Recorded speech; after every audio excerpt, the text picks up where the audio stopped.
guys, and welcome back to this channel. In this video I'll be showing you guys how you can speed up songs on CapCut PC. Super simple. You're just going to add in your video or your audio to CapCut.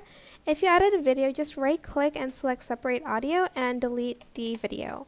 Then you're going to select your audio, and here you're going to select speed, and to speed it up you're going to move it to the right. You can also enable voice tone change if you'd like to. Then to export it as an audio, you just select export and just press the export audio into the MP3 format. You can also change the title and press export. Unfortunately, I cannot play the audio because I don't know, I might get copyrighted, but I won't be able to play the video. But the audio, but you're just going to play around with the speed until you get what you want, and again export it. Just export the audio.